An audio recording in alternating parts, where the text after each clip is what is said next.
thanks to the City of BRIMBANK across our neighbourhood and the world, Soul Dive with AD, Roshani and Lydia on BRIMBANK Live on Live FM. Hello everybody and welcome to Soul Dive. I am your host Roshani and I'm joined by my beautiful co-host AD and Lydia. Ladies, how are we today? Good morning. Pretty good. Good afternoon, good evening, who knows? Good morning, good afternoon, yeah, who knows, right? Ladies, I'm so excited about today's show. We've got some huge guests on and we're going to have some really great conversations. So let's jump straight into it. So on today's show, we're delving into the conversation of those with an online presence. So YouTubers, influencers, and content creators. We're going to find out what it takes to build an online presence and how to sustain it, whether having an online presence is reliable and sustainable, and also talk about all things algorithms and the labels of influencers and narratives that are attached to it. We will be chatting to Swana and Aditi, better known online as the Life of a Social Butterfly and Aditi Makeup. Swana and Aditi, welcome to the show. Thank you. Thank you. Thanks for having us. We are very excited to have this conversation because we talk about this all the time. Yeah, we are so excited to have you both here to share this conversation with us. So first of all, you're both in Sydney. What's it looking like at the COVID front before we start off? Like, how has this past year been for you both?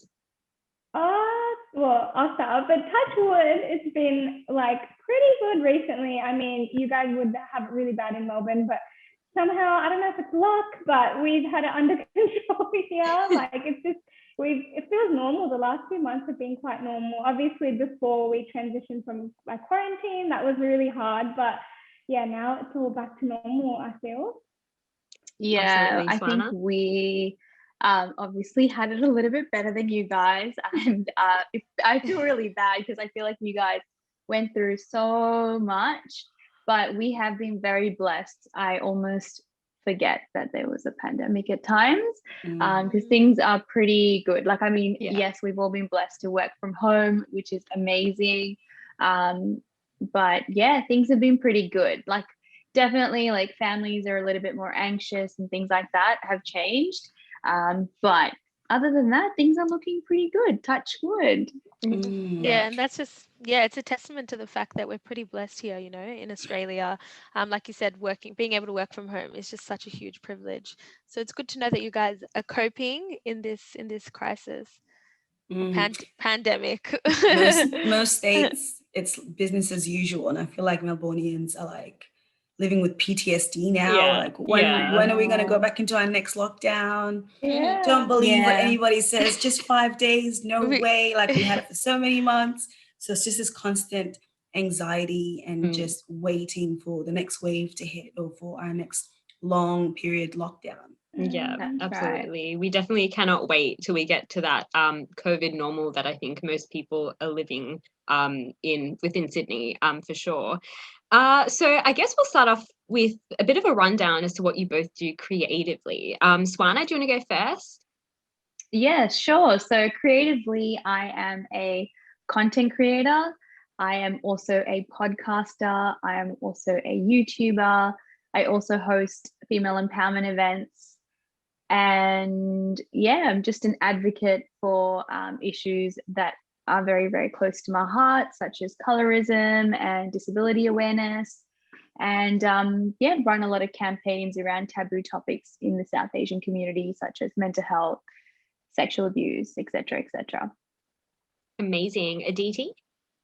So I'm primarily a beauty blogger, and I'm getting into that whole makeup, skincare space. That's what I've been doing for the last few years, I guess. Kind of just focusing on how to make the brown community more impactful, how to have like more meaning, because I feel like a lot of the beauty market is saturated with a lot of Western influences, and here in Australia particularly, we don't have that many brown influencers. So I think, especially in the makeup beauty field, so just, you know, putting out tips and tricks for us brown girls who kind of don't relate to often these Western beauty standards. So that's really what I do mainly, and yeah. That's amazing. And what made you both want to get into the spaces that you're in now, being these content creators and beauty bloggers? I know, Aditi, you touched on the scarcity of women of color, particularly brown women, in this particular space. Why else did you want to become what you are? Like, what was the dream when you started out? So interestingly enough, sorry. No, you go first. I actually didn't have any intention to start up a page or an Instagram account. My story is a little weird, but I, in high school, had a lot of acne on my face, and that's how I got into makeup. I was like, how can I cover this flawlessly without looking super cakey? And so I did like a lot of YouTube videos, and I learned like the craft from there. And then I transitioned to being a makeup artist and doing a lot of clients, and it just grew word of mouth. And that's primarily what my Instagram was in the beginning. And then it sort of just, I enjoyed making videos. One day I'm like, I see all these content creators making videos. They look so cool. I want to do a video. That's how it started. And then I made my first video and I was like, wow, like this is so much fun. I just want to keep doing this. How do I improve my lighting, my like setup? And it's turned into a hobby, and I haven't looked back since. It's been so enjoyable. Absolutely. And I think that is the key, isn't it? Like enjoying what you do and having fun doing it. So it does almost always start out as a hobby and something that's really enjoyable, and to be able to turn that into a career is quite remarkable. Swana, what about you? Yeah, definitely. I think for me, it's a little bit of a different story. I think from a young age, I've always been into art. I have always loved creating, and I've always been looking into avenues and spaces where I can share my work and connect with people. So I had Bebo back in the days. I had MySpace, basically every platform that existed from after I was 12, I was on it. So I've just been experimenting through different platforms. And I think just having a brother with a disability, my life experiences and the way my life has panned out has been very unique. And I've always craved to, find people that I can connect with. I've always been a bit of an ambivert. I thrive over connecting with other people. So when I discovered the big World Wide Web, I knew that I wanted to be on there, and I wanted to create content. I've always loved creating videos, especially for like family birthdays and weddings. Like I was that girl that did the filming and did the presentations, put everything together. So I guess just I've always been creating since I was a young child. And so when I discovered the internet, when I discovered social media, it was very natural for me to also want to experiment with that and be on there. And I think my love for social media and why I do what I do has evolved over time from when I first started. Obviously, like we discussed earlier, I am seeing that we need more representation, and I want to be at the forefront of driving that. As Aditi mentioned, there is a lack of representation, especially when it comes to brown girls and South Asian girls in Australian media.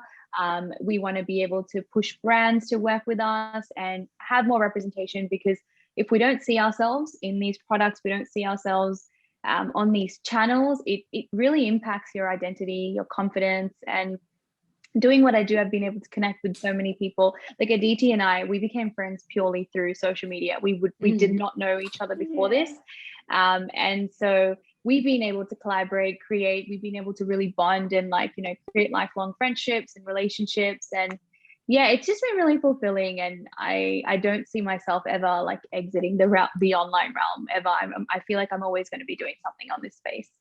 And I feel like that's how you are, like in real life as well, in person. It's just your personality just translates on camera. Exactly. She's such a natural. Like she can pick up the phone and talk like she's talking in person, and I would never notice a difference. Like already I can feel that myself. Yeah, you're really, really just natural, like we've known you as well. And you guys are so sweet. And I feel like, to be able to upkeep and be on the internet creating content, it's not easy work. That's one thing that could almost be a misconception about it, So you guys have to almost be really passionate about the content creation side of things. And it seems as if in terms of your advocacy, you've always just been that, and it was now a matter of putting that on the internet. So Yeah, you guys doing amazing work.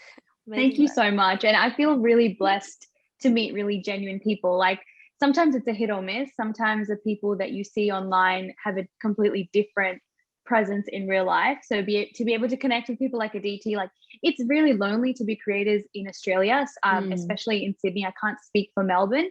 There's not a lot of us out here.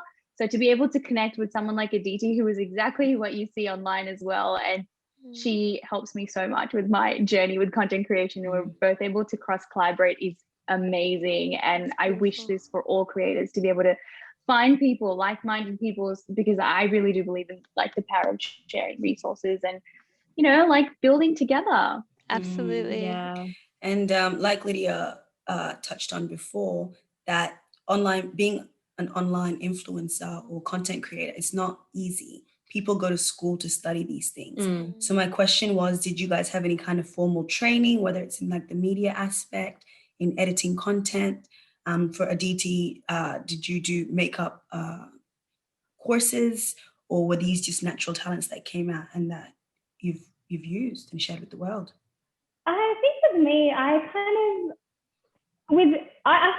a degree in applied finance and economics, so nothing to do with media, nothing to do with anything to do with this. Like I've always been sort of an artistic person, and like I told you before, I sort of transitioned into learning makeup on myself and then doing it on clients, and that's sort of how I like built my skill.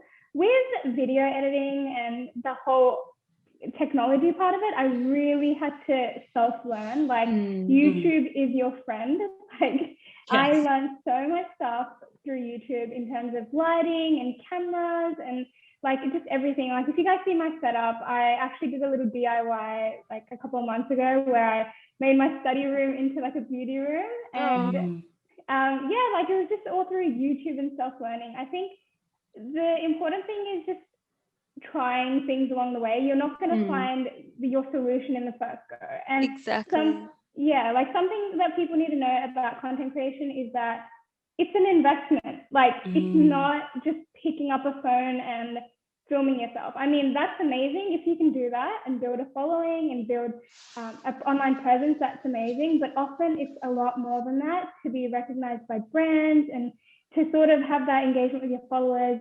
There's a big investment that's required in terms of like the technology side of it, I guess. And often things don't work in the first go. Like I had this issue where I had to buy like 3 different types of lights because the first 2 just didn't look right on me. It didn't work. My beauty videos weren't looking good. And I just like, sometimes it feels like you're putting money down the drain, but I just have to keep telling myself that it's about continuous improvement and like learning that technology is not always easy to deal with.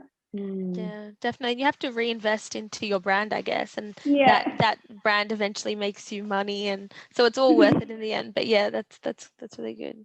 Yeah, absolutely. In terms of some of those downfalls and those struggles, you spoke about that instability that you might face. I know a lot of content creators have like their content creation and their online presence, and then also have like side hustles and like their full-time job that they still have.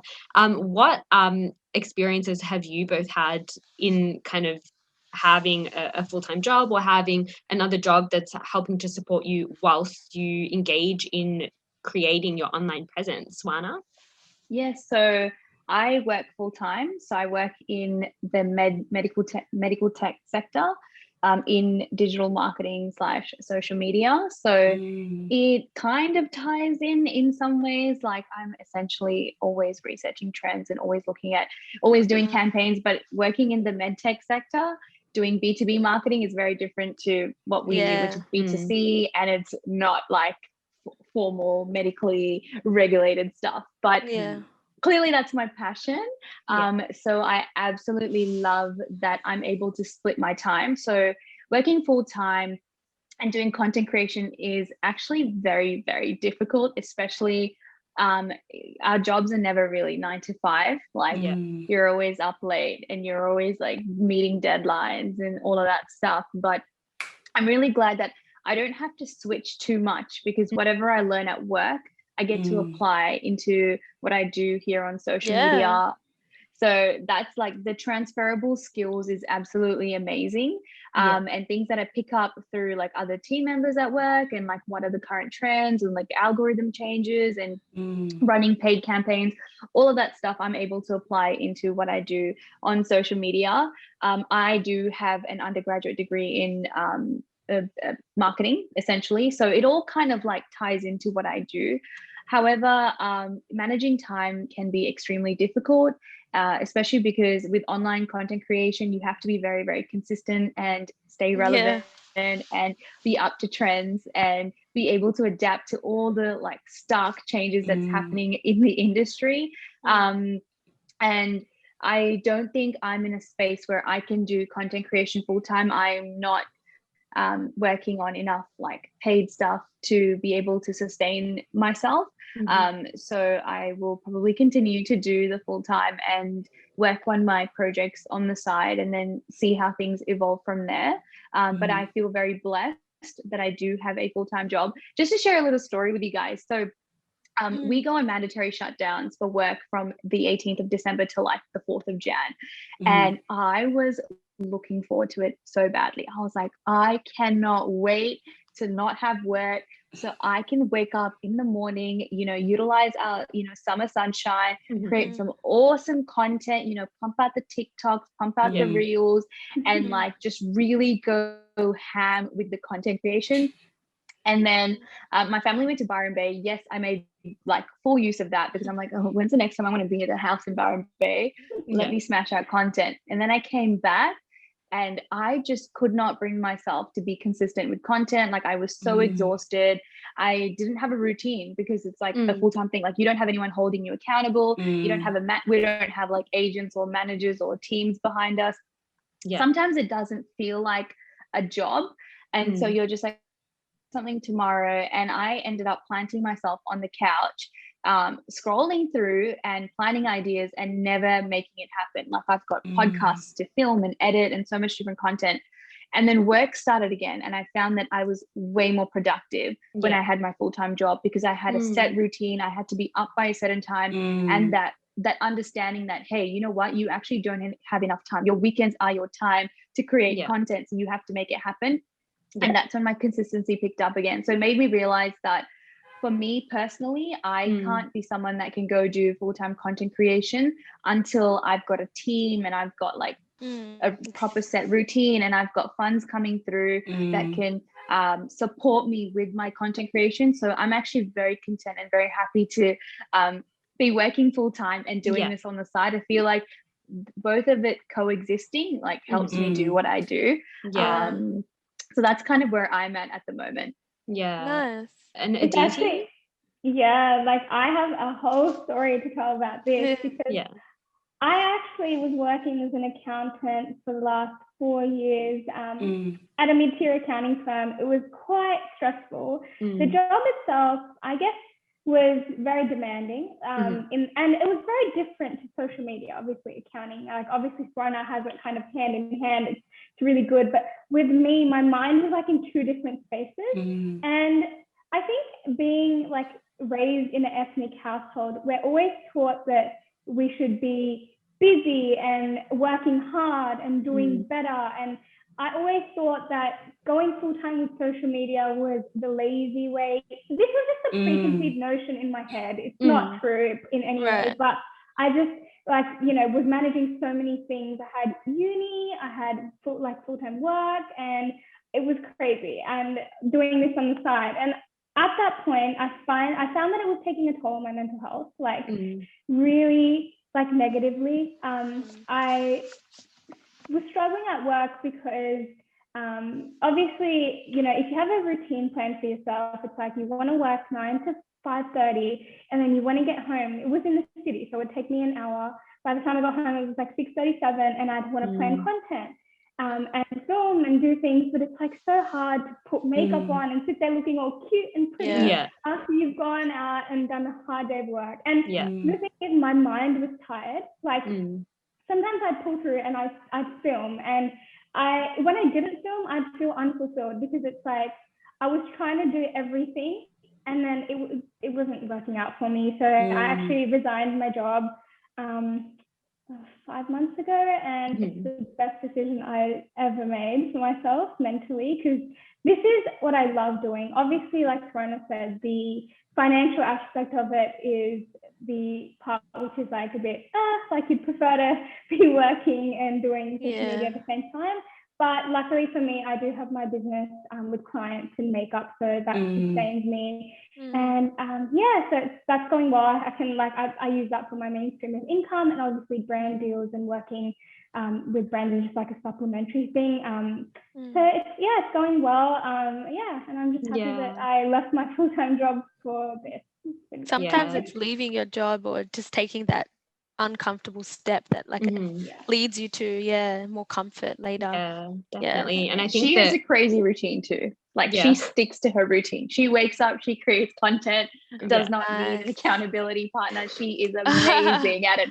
I call her and she's like, I'm in the middle of filming a video every time, and I'm just like, how do you do it? She doesn't need it. I'm like, I bro, feel guilty. I feel guilty if I don't, because I think that's the biggest thing about taking your own leap. You're like, you always feel like you need to be busy, which is a downside. Like for me, my days are really skewed. Like most people, they wake up at 7, go to bed by 11. With me, I'll wake up at 10 and sleep at 3. Like my schedule is so bad. Wow.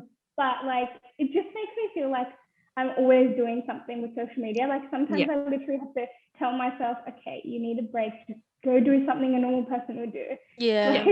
Go to the shops or go to the gym or do something more different to looking at a screen all day. Yeah, absolutely. You're just tuning in. You're listening to Soul Dive on BRIMBANK Live's Live FM.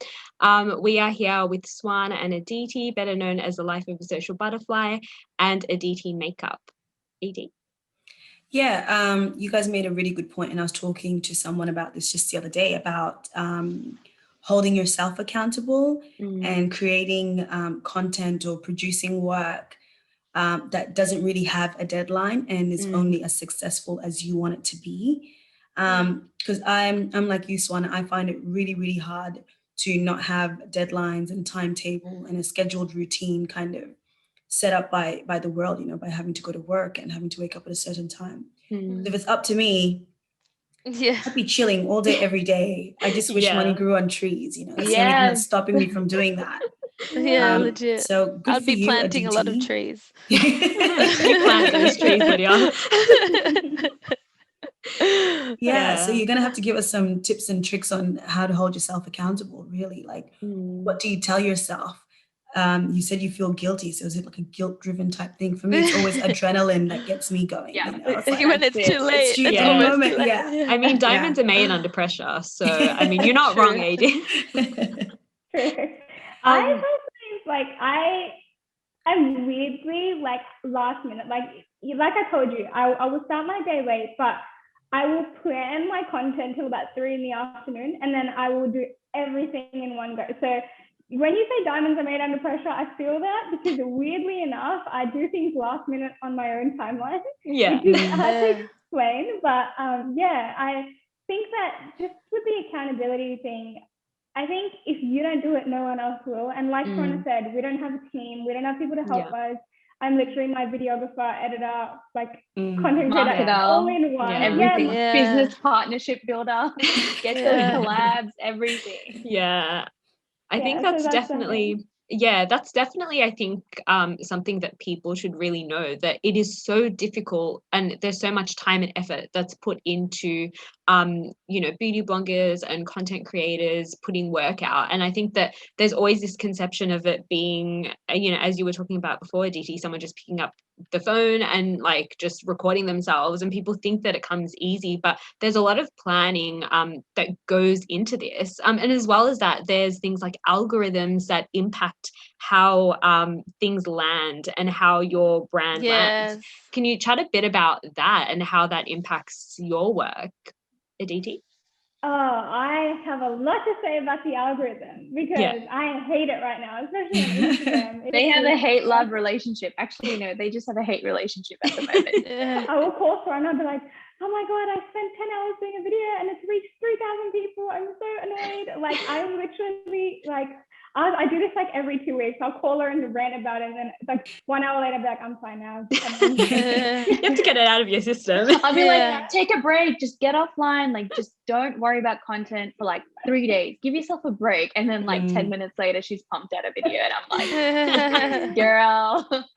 It's definitely an emotional roller coaster, I'll tell you that much. Like some videos, they do really well, and some videos don't do well. And then you are kind of caught up in your own head thinking, was this because I didn't make impactful content, or is it because the algorithm isn't reaching well? I'll give you an example. I created like, I don't know if you guys seen the emoji challenge that's going around. Like, so that's trending. And I thought, I've done 3, but one of them did really well. Like per the algorithm, it got a lot of views, a lot of engagement. The other one, which was really like similar but different, it didn't do as well. And I was thinking, like, I literally racked my brains and like, why? Is it because I didn't do the looks right? Is it the song? But then at the end of the day, it's just, Instagram's a weird place. And it's just people like short form content. Sometimes that content doesn't even reach their page. Like it's not in chronological order anymore. It just comes up based on people engaging with your work. So it's kind of like a cycle that doesn't help smaller creators grow, which is really frustrating. And I think it's just about persevering. I guess 5 years ago, sometimes I think maybe I should have pushed like 5 years ago, rather than like putting my clients on my page, I should have done my own content creation, which would have been good, because that time it was chronological. So whatever was most recent would come up at the top of the feed, and a lot of people would see it. Like I remember having like 500 followers, but my content would reach like 20,000 people. And now it's like the opposite. It's like, I have a lot more followers, but my content reaches like 1,000 people sometimes. And I'm like, wow. It's very disheartening, I feel, for like content creators, and even just for people who are just trying to get their content out to the people that follow them, you know. It's really hard to remind yourself at times that it's not you, and you have to separate yourself from that, because it's ultimately we're like existing on this platform that has its own process. And I do recall like that the reels, there was a period of time where if you were jumping on the reels, that it was like the thing to be on, because they were favoring it, you know what I mean, in the algorithm, because it was like competing. You still have to do reels. Like Instagram is like, you know, if you want to be recognized, you got to do reels, because they're trying to compete with TikTok. A lot of their users have like actually given up on TikTok and have given up on Instagram and moved to TikTok. So obviously, like from a business point of view, it's a huge threat to them. So they had to change the algorithm to encourage more creatives to now pump the reels. And they actually, like, if you start downloading your TikTok videos to put up on your reels, they don't like that. They can now detect your watermarks. So they prefer you to actually film within the Reel app. So all of there, like, if I had to film or like edit it within the Reel app. So they actually prefer you to film and edit within the actual Reel app. So which all of this so is inconvenient. Sometimes don't you guys just film with your actual camera and then just like go into your... I personally film with my own camera, edit on my own app, and then upload to Reels. I'm like, I understand that this is going to help with the algorithm, but it gets to a point where, like, why did we start this? Like, we started this because we have a passion for content creation. We have a passion to send out a message, connect with people, whether it's educational, to entertain, to add value. But then it becomes like, oh, like what's trending and what's going to go viral, and everything that we're passionate about goes out the window. Like, if I had to if I had to paint this into, like, you know, like those cartoons that they have in like newspapers of like a metaphor, it'll be creators with a chain around our neck to the algorithm. Like everything has to be from the algorithm, and it's extremely frustrating. Like I really do empathize for a DT, because I did start posting consistently a lot longer. So I have a very aged account, so I do have a larger following, but I have seen the drop, and it's now at a point where I'm like, I actually don't know what's going to work. So I just post whatever. Like I went hiking to this beach called Ghosties Beach. Like I had no intention of content creation. Like I was probably going to put up a few stories. I found this cave on TikTok that I had to go see. Ended up hiking for 4 hours in total. Got completely sunburnt, like my skin is peeling off sunburnt, which I did not know was possible for brown girls. I know. I was gonna be like, is that even possible? Yeah. I'm like, bruh, like this isn't meant brown to happen girls to feel me, too. you know? And like by the time I got to the cave, I was like, bro, like I don't give a shit about cameras. Like I just want to walk through the damn cave, see this water, die in peace. 4 hours of walking in hot sun. There were no trees. I'm the idiot that didn't bring a hat and or sunglasses. I just wasn't thinking straight. But obviously, I brought my drone and my vlogging. And by the time I got to the cave, I looked at my friend and I was like, yo, the lighting is shit. The sun's hitting the wrong way. Just record a video of me walking through the cave for my own sake in case we don't make it back. Because the thought of hiking back is killing me. And so she filmed me. I went home and I'm like, okay, like it's a cool place. I don't really like, this isn't nothing. I'm not transitioning into anything. I'm not doing any fancy tricks and whatever.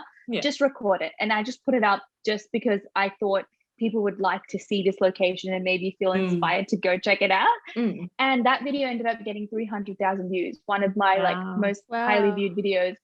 And it got me a lot of like followers and like, it was weird. Like, I'm like, I did not I felt like a witch brewing a stew over here for some other viral videos, and something I least expected just blew up. And this is something I always tell Aditi. I'm like, even if something does not look good to you or is not good enough, because we end up being perfectionists. Like there are videos that don't make it to our grams. Like we could work hours on it and then look at it and go, nah, I'm not posting it. I'm not proud of it.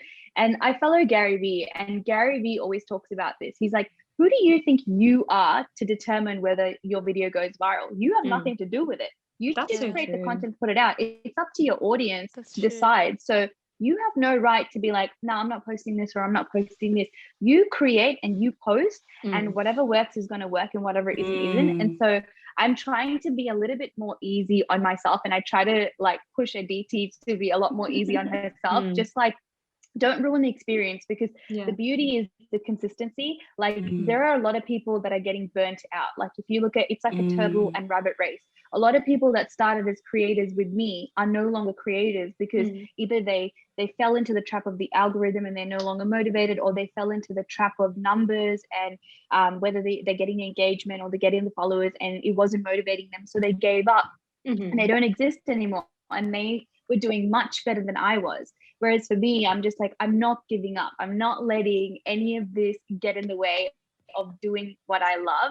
And sometimes it's just important to write that out and stick it in your room and be like, why are you doing this? You're doing this for a reason. This is your objective, and always remind yourself, because the algorithm changes all the time. Like I swear the team at Instagram are bloody bipolar.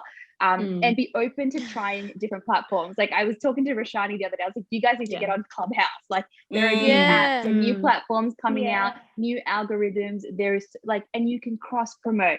If you want to grow and you want a bigger following, you gotta be omnipresent everywhere. And some things work, some things don't. I wanted to be a YouTuber when I started. Like I wanted to have a YouTube room, you know, like earn a lot of money out of YouTube, do collabs and just be that vlogger who vlogs her life and travels.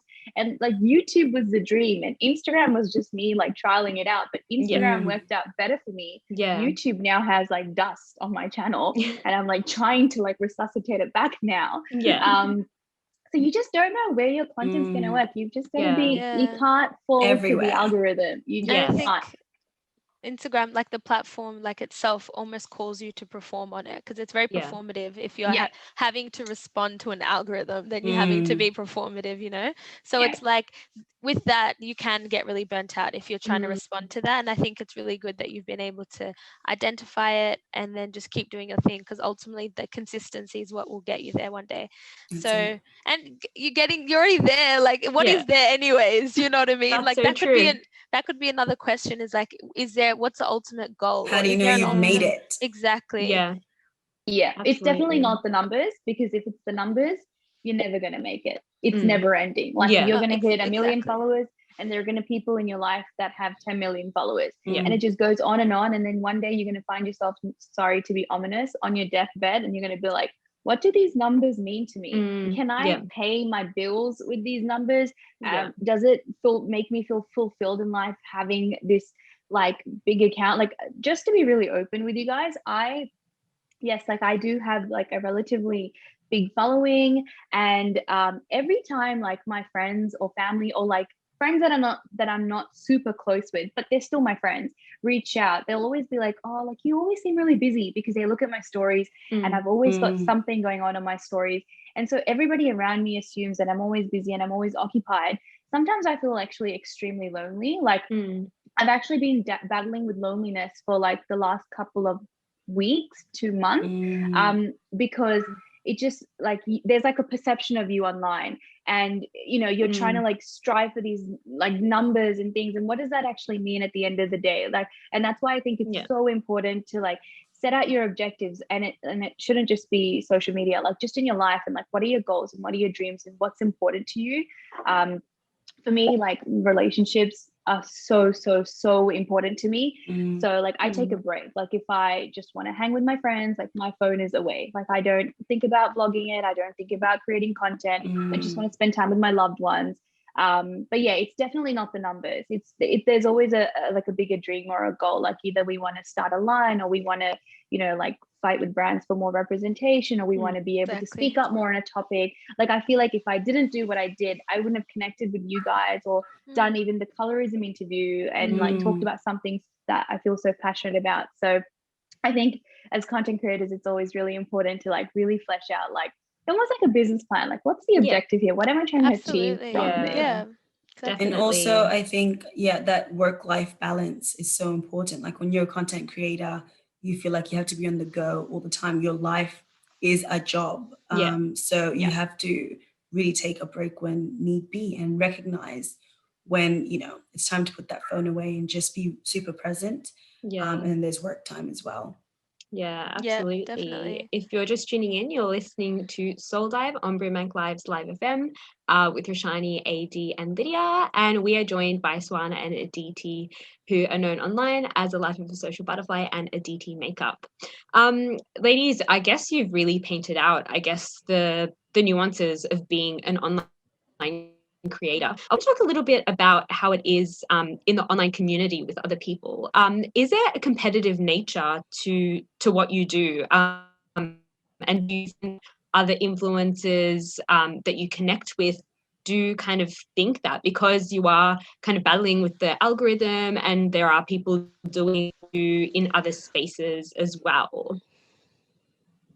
I definitely feel like there is competition. Like I'm just going to be honest, I can sit here and say that this industry is lovely and everyone's nice and happy with each other, and that is not how it is. Though a lot of people are lovely, there is unfortunately a hidden level of fakeness behind a lot of things. Like a lot of people will befriend you to like find out what you're actually using to edit, or what your camera is, or like I will get people message me regarding like they'll be like, I've been supporting your work for years, can you tell me this? Like they just want the answers. Like a lot of people will befriend you for the answers, and I think like I'm happy to give away the answers, like tell people what I use, because honestly I feel like that's only one part of it. Like that's a very small part of it. Yeah. Like someone can give you a recipe of how to bake a cake, but the cake might not taste good. Like absolutely. And it won't cook itself. Like you have to actually do it. There definitely is like a hidden level, like even amongst creators, I feel like sometimes people will be like looking to pick faults with other people, like this person copied my work, or like there's a lot of like who did what first, and like you know, that whole thing on social media. I personally haven't been too badly affected by it, but I do know that definitely it does exist, and I felt a bit of coldness from some people in the industry, but for the majority, people have been lovely and really helpful. And I think, like Verona said before, it's really important to find a few people that you can really vibe with in the industry. So for example, in Sydney, it's kind of dry. Like the industry is a bit dry. There's not many brown creators in the industry. like be that like Southeast Asian, like if you look at Canada and stuff, it's very saturated. Like there are a billion creators doing the same thing, but here there's not many. And I think when there's not many, it's harder to find help. Like Toronto, for example, was my help. Like we found, well, I remember when I started social media about 4 or 5 years ago, I kind of found, well, she found me, and then we kind of collaborated and started working together, and then we became friends, and then we share pretty much everything to do with content creation. Like I'm an open book with anything. Like I will tell her about brand deals, how much they're paying me. Like I will tell her everything. We negotiate each other's deals. We link each other up to deals. We share like resources. She comes to my house and stays up till like 2 a.m. filming and editing my videos sometimes. Like it's like there is no like, if I get a PR package, I'll let them know, hey, there's another creator in Sydney, and I'll link them to her. Like we are very, very open because sorry, I didn't mean to interrupt you there, but no, that's awesome. I that's think really good. you're right. It's about finding your person or like your people in the industry who you know will support you and who will like not just like leech off you, but like it's like a mutually beneficial relationship. And I think that's the only way to survive in the industry, to like make friends and like work with people who like don't always just want something from you, but also have something to offer. So it's nice that way. Absolutely. I have a few things to add to that. So like she mentioned, yes, Canada is very saturated. I actually moved to Canada for that reason in 2019 because I felt very lonely here, like in terms of like content creation. And I made a lot of friends in Canada in the same space who were doing something very similar to me. So I was like, you know what, why not? Like, let's move there. Let's immerse myself in that industry, learn, come back, and let's add value here in Australia and drive the industry here. I always feel very lucky that we're one of the first creators in Australia because then we drive that wave. Because I no doubt it's happening, and more people in Australia, in Melbourne, Sydney, I'm seeing it. More creators are popping up, more people are open to doing different things, and it's actually very, very exciting. So when I went to Canada, so I moved to Canada in 2019, but in 2018, I wanted to test the water. So I actually went on holidays.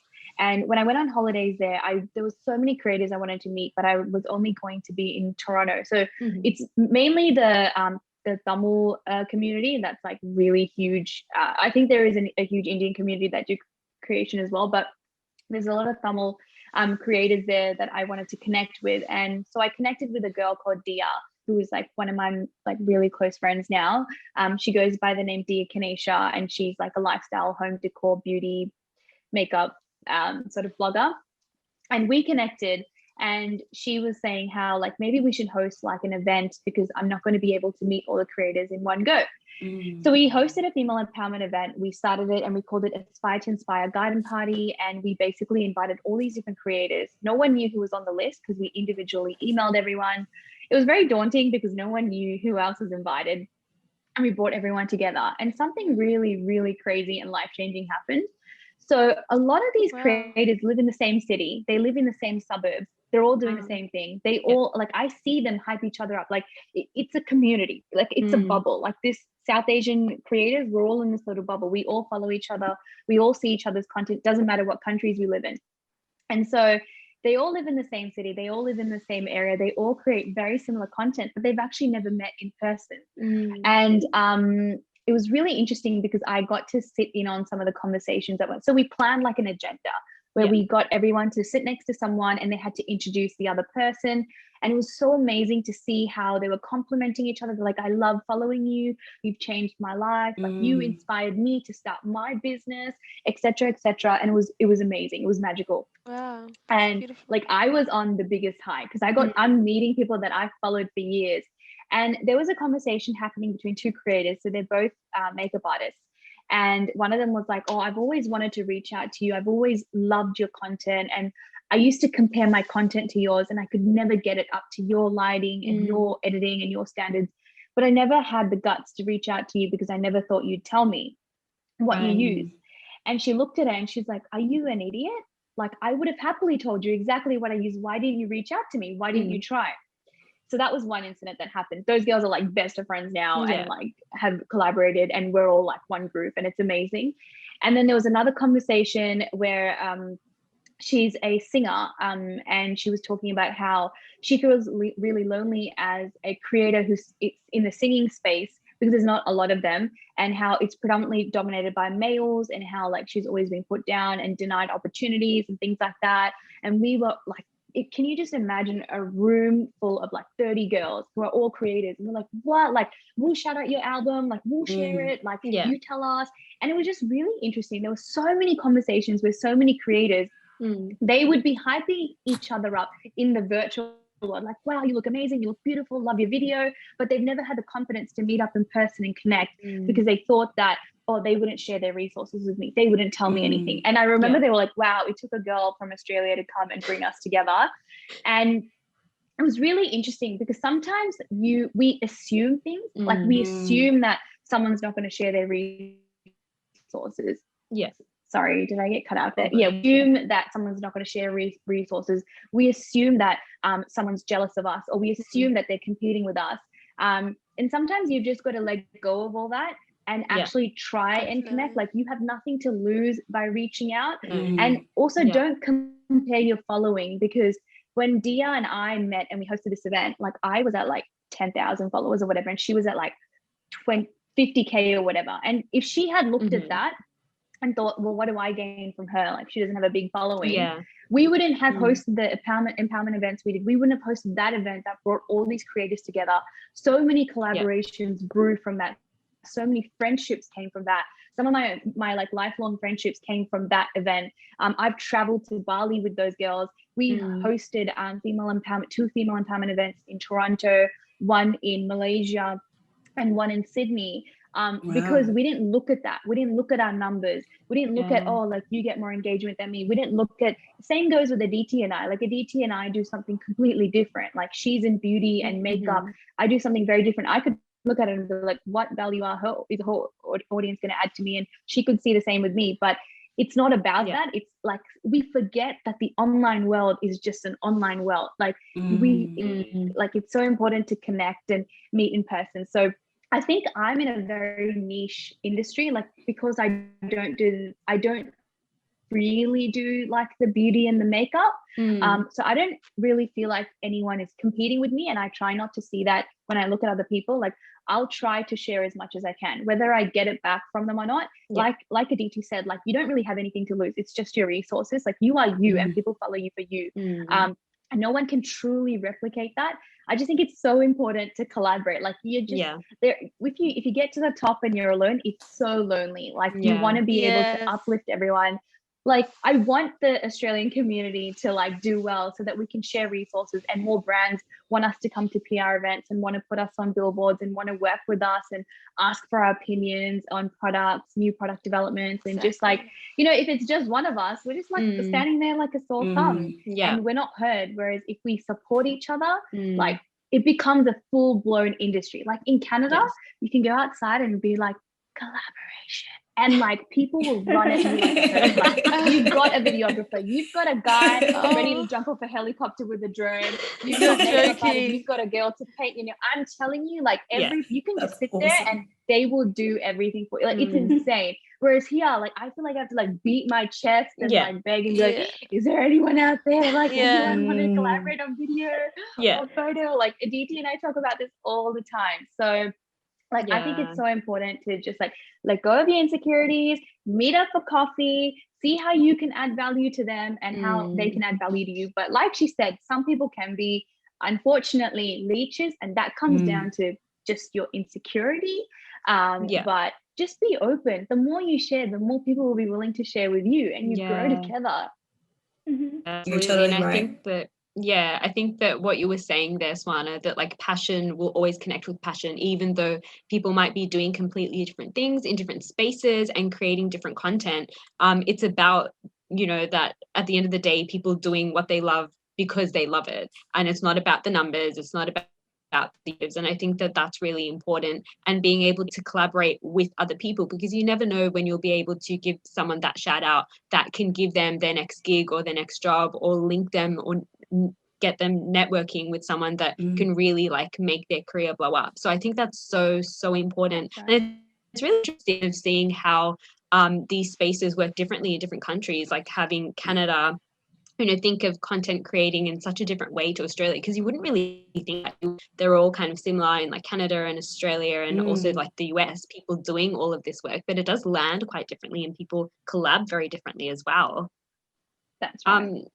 I also wanted to kind of touch on, and you spoke about this, both of you, being like a woman of color in this particular space. How has that been? Particularly because, like Aditi, in the makeup world, there are a lot of, I guess, white makeup artists that do what you do. Like, what's it been like being a, Southeast Asian within this particular space?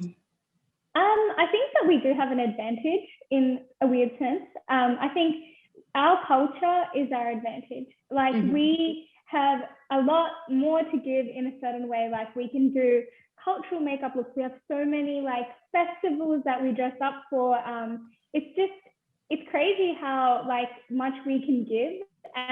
Like often I think even like in the last 5 years, the brown beauty community has grown so much in terms of like even the foundation shades. Like 3-4 years ago, there wasn't foundation shades for people of color. And Jackie Aina, one of my favorite creators, she actually collaborated with Too Faced and she brought out so many more shades for people of color, which really paved the way. And then followed by Fenty and so many other brands who are now kind of keeping up with what should have been done 20 years ago. Yeah. But like I think the presence of more people of color creators has really pushed that, because if there wasn't people to stand up for ourselves, I guess, then we wouldn't be where we are today. And I think it's nice. We have a really good community of brown people who support brown people. So I think it's a relatability thing. People find that they can really relate to people of color.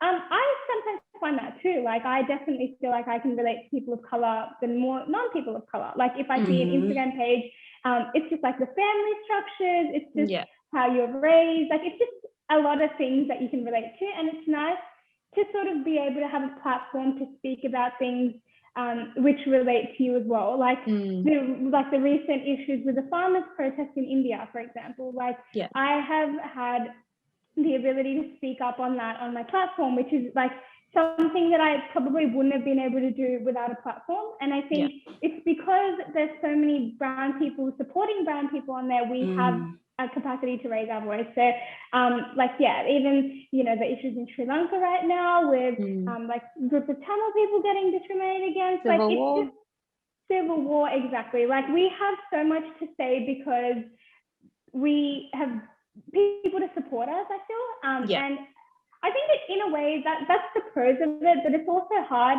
because being a person of color, often you're not taken as seriously in certain fields. And I think beauty is like one of those things. Like sometimes approaching brands, it's kind of like you see their vision. I won't name the brand, but I've recently worked with a brand who I really loved their products and I tried them. It was an amazing opportunity. I collaborated with them, but then I actually thought about it and I'm like, this brand isn't actually fully representing people of color. Their Instagram was literally white. Yeah. And I thought to myself, I'm like, are they like, personally, I'm more lighter skin toned. I'm like, would they collaborate with someone who is of deeper skin tone? Like, do they even know I'm Indian? Like maybe in my photos, sometimes I can pass off as not Indian by my skin tone. Is that the reason that they're collaborating with me? And I was kind of offended in a weird way because I'm like, I have friends of deeper skin tone who aren't even like on the super deep end of the skin tone, maybe 4 or 5 shades like in the middle, and they don't have colors for them. It's unbelievable. Like, and then I was like, I don't want to associate with a brand who has this kind of ideology and isn't willing to change. I actually wrote this brand an email as well speaking about this. I was like, I honestly enjoyed the experience of working with you. I love your products, but I do feel like there's a lack of representation and I can't really promote this to my brown following because we range from light to deep. And if you only have 3 shades out of 50, I can't promote this because it just feels wrong. And so I think we have an ability to speak up, but it's also like I knew that I was never going to be able to work with that brand again. I knew like at that point that was it with that brand, which is fine. I think it's just being in Australia as well. We feel like we have a strong brown community, but then in the broader scheme of things, like there's a lot of non-brown people, and they are the majority. Like ethnic, like people aren't the majority now. And some brands, like their whole, like we saw that with the Black Lives Matter movement, like how many people of color are in upper management and in like positions of power. There's not that many. And even some of the brands that I work with today, like my goal is to kind of be able to have better representation in the future. And I think that's like an advantage of being a brown person. Hopefully in the future we can kind of change things in like the way they are right now compared to the way they are. Yeah, absolutely. I absolutely agree. And I think being in Australia puts you in a really great position because the market is still so untapped. So you have the opportunity to use your platform to push those agendas, to not just be a makeup artist, but an advocate, for people of color and through the makeup industry, because a lot of color, a lot of melanin is lacking in the makeup industry, and we complain about it a lot. And there's only a very select few of makeup brands that we can use, and most certainly, or most of them are not Australian brands. No, for sure. I don't think I can name any Australian brand off the top of my head, which I can say 100% caters to people of color, and that's really sad, actually. So hopefully that's something we can manifest together. Yeah, we call ourselves a multicultural country. I know. But when you go on their Instagrams and you go on their websites, there is no representation of us. We don't exist, and they're missing out on a huge clientele of people. Really, I want to walk into Kohl's if I forget my makeup. All right, and go grab a foundation from their makeup artist, because right now that's not happening. No, that's not happening anytime soon. That's the problem. Yeah, I definitely think that is the reason why the work that you both do is so important, because you're not only doing what you do and doing what you love and you're passionate about, but you're also representing, a huge group of people who aren't represented in these spaces, and you have the ability and the capacity and the platforms to be able to make it better for a larger group of people. Absolutely. If you're just tuning in, you're listening to Soul Dive on BRIMBANK Live's Live FM. We are here with Swana and Aditi, better known as a Life of a Social Butterfly and Aditi Makeup. Ladies, to wrap this up, what do you see the online world turning into and transforming into the future, and how do you think that the online world can change in order to help you do the work that you do in a much better way? I think there's a lot of cool stuff coming. Is it laggy? I'm so sorry. No, that's all right. Yeah, I just wanted to add, like obviously we know that Facebook, like Mark Zuckerberg, is working on a lot of virtual reality stuff. So obviously, like in the AI space, I think there's going to be a lot of stuff happening that's going to tie into social media. We've been able to like call each other, like even just run this interview that we're doing. So I just think from like the virtual reality space, we're going to be able to connect and bring in like a whole other dimension. The world is going to become a lot more smaller. Obviously, through social media, a lot of e-commerce businesses have like bloomed. People are running successful businesses, have livelihoods purely through social media. Brands are obviously advertising a lot more on social media. So I think there is going to be a huge like evolution in the space of social media, and there are going to be so many new elements and dimensions that are going to come through where we're going to feel like we're actually closer to the people that we follow and feel a bit more connected to the people that we follow. Obviously, Clubhouse just came out.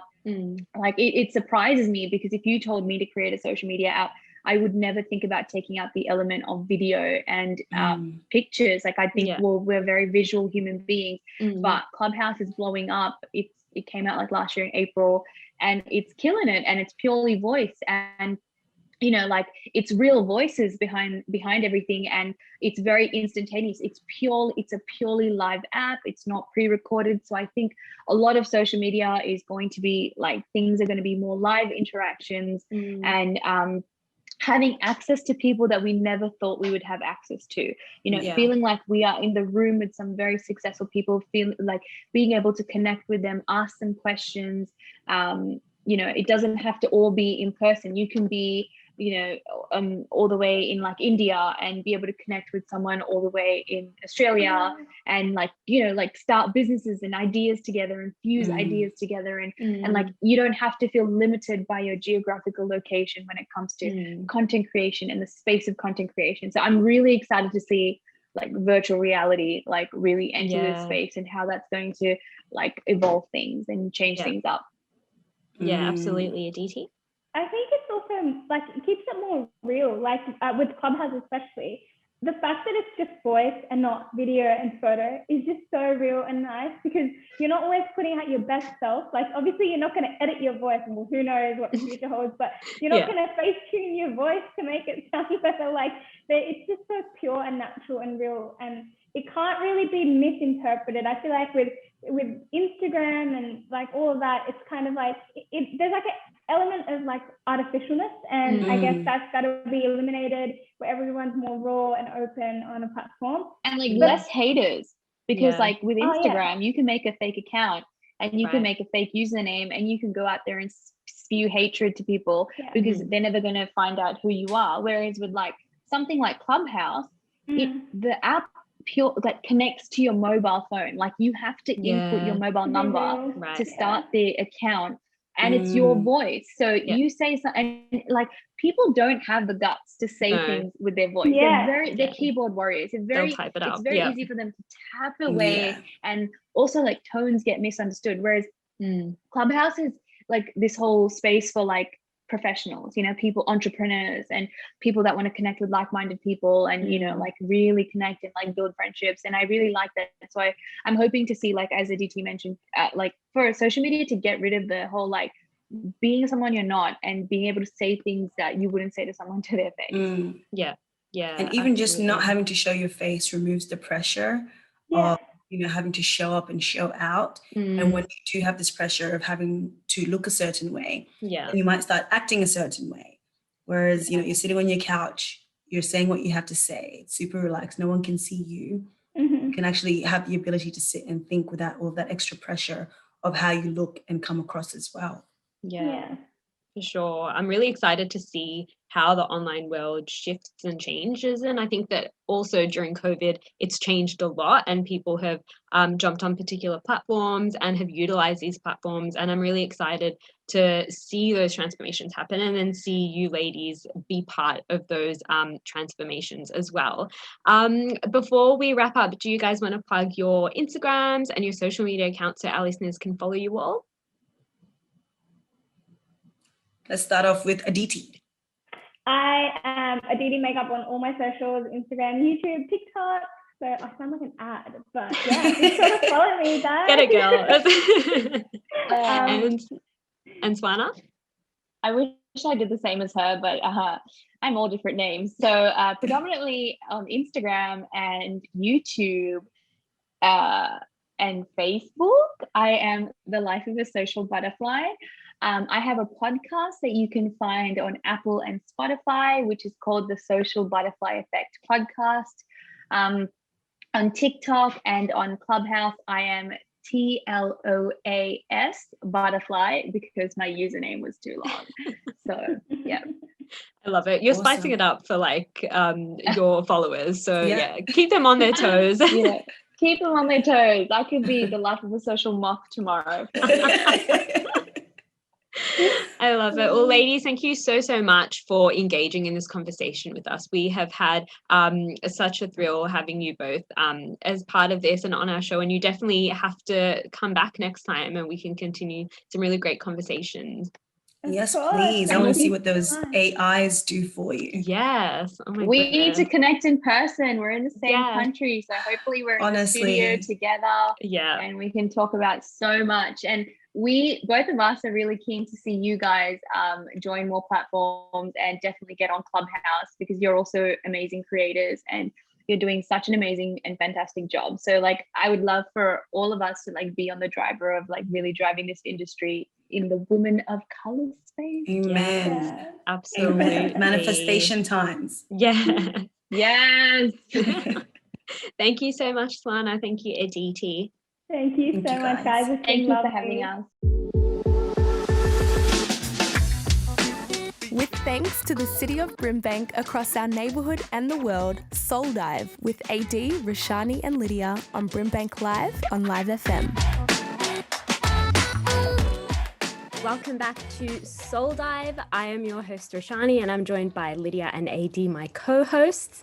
We are going to jump straight into our COVID recovery segment, and we are chatting to local business owner Albin Luang, who both owns and runs Peck's Road, which is a Melbourne-based artisan donut business in the west of Melbourne. Albin, welcome to the show. Thanks guys for having me. Really No appreciate you guys approaching me. Absolutely. I'm so excited to pick your brain about all things donuts and all things business. We were just chatting before about how aesthetically pleasing the Peck's Road donuts look. They are so incredible. Yeah, they're very visually stimulating. I'm like, oh, you've already sold me. Now I just need to get the donut. It looks so good. Yeah, absolutely. Awesome. Thank you so much. Really no worries. So Albin, tell us a little bit about Peck's Road.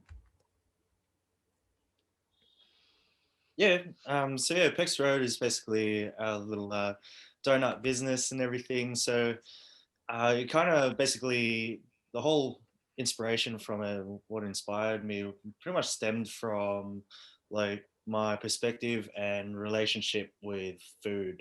So I've gone to like both extremes in my life where I've started like binge eating and everything like that. And then as a personal trainer as well, everything sort of switched to like just perceiving food as fuel. Like it didn't really serve any sense of purpose other than fueling my workouts as opposed to flavor.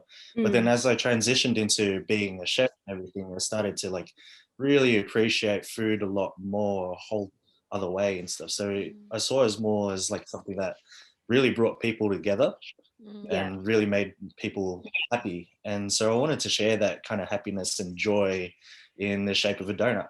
Nice. Yeah. That's so awesome. Wow. And the name as well kind of has some sentimental value. Can you tell us a little bit about that? Yeah, so I think it really resonates with me perfectly because of my experience in the fitness industry and my passion in the fitness industry. Like pecs has like a whole lot of meaning behind like pectoral muscles and stuff like that. And it just so happened to be my actual street name as well. Like it's the street that I live in. Yeah, it worked out perfectly. It is like the perfect name, I guess, for your first business that you do have.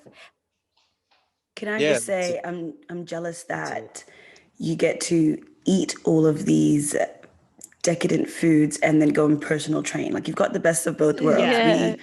I personally would not be able to run a donut shop and be healthy. But he's achieved balance. That's one of the He's achieved balance. That's what we're trying to. Yeah, absolutely. That's what we're trying to like bring across, just having balance between the two, between like fitness and indulgence as well. So no, it's awesome.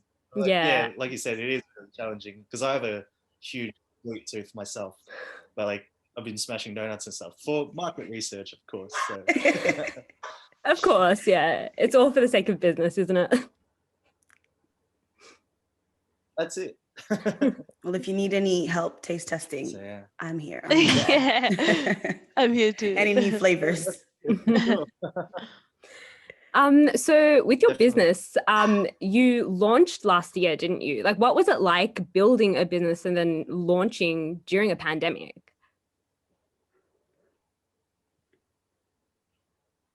Yeah, so we literally only started in November, so I think it's cutting out a bit. We literally only started in November, so it's only been a couple of months and everything. But it was definitely really challenging throughout the pandemic, starting a business and stuff. I think, but the main challenges were just like all the delays and all that stuff, just sorting out, like organizing all the registrations with the council, getting equipment, things like that. That'll usually take a bit less time and all that stuff. But other than that, it was pretty smooth sailing, and it was very, very, very helpful that one of my friends, Dan from St. Berg's, I'm not too sure if you guys have been there yet, but St. Berg's in Caroline Springs. So Dan has been super generous with like letting us use his kitchen for the first couple of months that we've been open and all that stuff. And yeah, it was just really, really great. So I actually really love St. really Berg's. cool. Like that's a really dope burger joint The in burgers are Caroline Springs. amazing. Yeah. No, Oh, that's amazing. Yeah. Yeah, and like out of the pandemic as well, like was it was really great, like starting a business. It was a bit of a no-brainer for me starting this with my brothers, because I actually own this and direct this with my brothers. Nice. And it's cool, like that we have together is pretty awesome, just because we've always been really, really close, and it's cool that we have our own specific roles. So I myself like take care of like everything that has to do with the kitchen, given my background and like being a chef and everything. And then my eldest brother AJ, he takes care of like all the marketing and all the designing of like our websites and all the admin sort of background sort of stuff.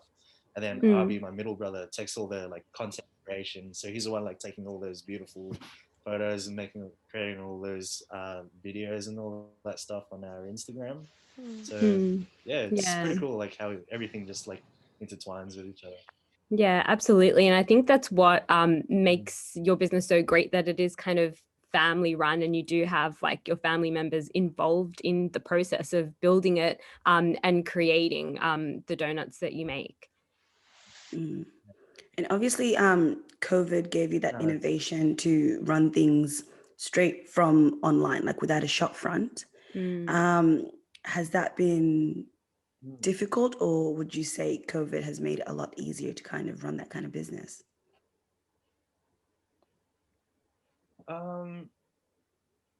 It's definitely made it easier. I'm not too sure like what it would be like without the pandemic, because I've experienced this whole journey within the pandemic. So I don't really have another perspective of that. But right now, it's been great. Like having an online presence and like with the beauty of like technology now giving us access to like a whole like crowd of people and stuff. It's just really made it so much more accessible. And absolutely. because donuts really resonate with a lot of people, I don't really know that'll like have a donut and not be happy about it. So comforted. Definitely comforted. It's been really good. And it sounds like a beautiful like story of like collaboration and like team spirit, because a lot of people had to come together and kind of help each other out and cooperate in order for this business to be successful. And so that's also really beautiful. Absolutely. And I think that also, you spoke about the fact that you have nothing to compare this to because you did kind of launch it during the pandemic. And I think that like the timing of it actually worked out well because, during the pandemic, a lot of people celebrated birthdays or like graduations or anniversaries, and people were sending boxes of things to others, and people were receiving deliveries, and cakes and sweets were at the top of the list of those. So I do think that like in the time of the pandemic, launching this business really, really did work out for you. Yeah, no, that's spot on. And it's cool because like it's really like a blessing in disguise. Like throughout this pandemic, because even though like we were all in isolation or lockdown and everything, it really like brought us together, and like we really got to connect with people that we wouldn't have connected with without this pandemic and all that stuff. So like throughout this whole thing, we've gotten to meet and reconnect with like yourself, like from high school and Sacred Heart and all that stuff. That this wouldn't have happened if the pandemic was around. So no, really like it has pros and cons, definitely. So yeah, absolutely. And in terms of like, it's really great because when we think about businesses during the pandemic, we do hear about businesses really struggling. And there are a lot of businesses that are struggling, but it's also really great to see the other side of it and seeing businesses thrive during this time. So that's kind of cool. In terms of like the perks that we've kind of touched on, have there been any struggles in terms of launching your business during this time, if any? Again, probably it's just mainly the delays and all that stuff. And because like markets weren't around and all that stuff, like we really wanted to like tap into that field, but because of all the restrictions, we couldn't do those things. So we're like missing out on like that whole human interaction and all that stuff to really like personalize our brand and like our business and everything like that. So that's what we're like. We want to be more than just like beautiful pictures and videos and stuff that you post on Instagram and stuff. I'd really like introduce ourselves, really share our story, get to meet the team, get to meet other people and all that stuff, and like hear their story as well, and like kind of create a community. when they take a bite of our donut. Yeah. Exactly. Absolutely. So, and so in terms of that, now that we're kind of coming out of lockdown, do you have any plans of expanding at all? Yeah, so we've actually got our first market this Saturday as well at Melbourne Market Co in Essendon. Oh, and nice. so in Essendon, yes, yeah. guys, come through. That's me where I'm at. Yeah. Are you gonna be there? I think I'll have to be there. Yeah, for some donuts. Just as a taste tester. It's only fair. It's only right. To meet After this interview. Yeah. So that's definitely one. But in terms of expanding and stuff, because we're Pex Road cheat meals, we've kept it quite broad. So it's not just limited to donuts. We're looking to expand our menu. Nice. We're like in the works of opening up our own place in the near future and all that stuff that doesn't just like I said, serve donuts or like heavy cheat meals and stuff like that. We're looking towards more of a menu that like nourishes as well. So yeah, it's gonna be like more like cafe sort of style menu as well. Cool. That's still definitely. Yeah, it definitely is all about balance. And I do love that about Pex Road. And what kind of advice do you have for other businesses that are launching, particularly during these times that are quite uncertain? Best advice I can probably give is to just get started. It's like I love that. At the very start, when I was like in the works of doing this, I was very much a perfectionist. So I wanted to hit the ground running and everything, and I was doing all this research, doing all these tests, and never really executed anything until I said, just go for it. So I reckon, it's like Jump in. I'm a big believer on making the mistakes so you can improve, so you can learn like where to improve and continue to improve and all that stuff. So I'm more like all hands on deck, go for it. If it works, if it works, it works. If it doesn't, it doesn't. But at least that way it gives you time to pivot. Yeah, absolutely. And another piece of advice that I give is that it's never too early to start, or it's never too late to start either. So yeah, just keep going for your passion, and like keep doing what makes you happy and what makes everyone else happy. So that's great advice. Yeah, because I feel like some people a lot of people are really crippled by those 2 points of concern, and like, perfectionism, and just, I think that's amazing. That's actually advice to me, because I was a perfectionist and I just had to let go myself at some point. So sometimes you just gotta jump in and just do it. And then, as you said, like when you make those mistakes, you're able to pivot and learn from them. So it is really important just to get started. Absolutely. And there's no way to improve without mistakes. Exactly. Or exposure to that environment. Yeah. Yeah. It has to happen. Thank you so much. That was really great advice. Yeah. And Albin, do you want to plug your socials and maybe give us a bit of information about the pop-up store that you have on this weekend? Yeah, sweet. So you can find us on Instagram as Pex Road. And you could order our donuts online and everything. So everything's pre-orders and everything. So orders have to be made by Friday 12 p.m. for the weekend. So we deliver Saturday and Sunday, and it's available for pickup. And for this weekend's market, it's only on Saturday, and it's from 10 a.m. till 3 p.m. at Melbourne Market Co. in Essendon. I think it's the Ukrainian community centre. So it's all indoors, regardless of what the weather is like. We're going to be rolling anyway. So yeah, I'll be there. Come say hi. And yeah, hope you guys enjoy our donuts. Yeah, so bring your masks and bring your appetites, guys. Yeah. For sure. Well, Alvin, thank you so much for coming on and telling us about Peck's Road and the story behind it. And I hope that all of our listeners do come down to see you on Saturday and also order some of your donuts. Thank you so much for joining us. Awesome. Yeah, thank you so much. Take care. Well, that's a wrap for our show today. Thank you so much to our guests, Swana from Peck's Road. AD, Lydia, thanks so much for an amazing show. Thank you. That was awesome speaking to all of our guests. Super insightful. Yeah, this was such a fun, exciting show. Loved it. Thank you, guys. Absolutely. And we will catch you all next week on BRIMBANK Live's Live FM. See you then. See ya. With thanks to the City of Brimbank across our neighbourhood and the world, Soul Dive with AD, Roshani and Lydia on BRIMBANK Live on Live FM.